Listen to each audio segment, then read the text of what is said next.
আপা দিলে দিয়ে দিন। আরে ভাই না, আমি দিব না এত কমে। আপা আপা শুনে দিলাম। আরে ভাই হইবে না, হবে না, আমি এত কমে দেই না ভাই, আমি এত কমে দেই না, বললামই তো। এ আপা একটু শুনুন। কি হ্যাঁ দিবার ভাই, করতেছেন বলেন। কি বুঝলাম না কিছু। আরে ভাই হইছে কি, আমার হাজবেন্ড না প্রবাসে থাকে, আর ওইখান থেকে একটা মানে আইফোন পাঠাইছে। এখন আমার মা না অনেক অসুস্থ, এর জন্য আর কি এটা আমি বিক্রি করতে চাইতেছিলাম, কিন্তু ওই লোকে একদম কম দাম বলছে, এই জন্য আমি বললাম যে এত কমে দেই না। ও দে মোবাইলটা। দেখবেন না,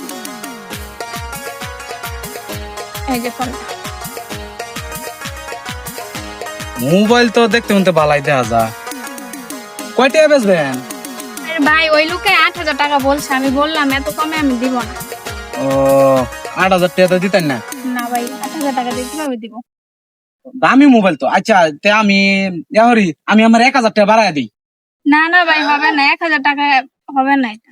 বুঝলো না? 8,000 টাকা, 9,000 টাকা কেউ না। আচ্ছা ভাই আর দামাদামি করেন না, যায় আমি আপনারা 10,000 টাকা দিতেছি।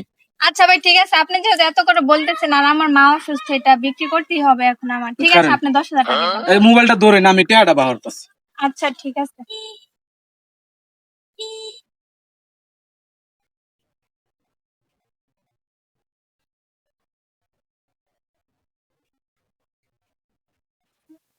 এই যে আফা। ভাই হয়েছে কি, হ্যাঁ হইছে। ফোনটা তো অনেক দামি বুঝছেন, রাস্তাঘাটে না ছিনতাই হয়ে যেতে পারে, তাই আমি যেটাতে পেঁচাই দিলাম। দেন টাকাগুলো, 10,000 আছে তো? হ্যাঁ 10,000ই আছে। আচ্ছা ঠিক আছে, আমি তাহলে যাই। আচ্ছা নাম হইছি বিদেশি মোবাইল, এরপরে আবার আইফোন, দামি জিনিস পাইলছি অল্প টাকার ভিতরে। সময়ে সবকিছু মিলেন। আজকে পাইলছি বাইক জোরে। এই ইয়াল্লা ইয়াল্লা গো, ও সব বনাস আমার কোন বাট পাড়া ধরছে। এই ও বেশি দূর আবি গেছে না। হাই হাই, এটা দূর লাগবো, এটা দূর লাগবো, সব বনাস।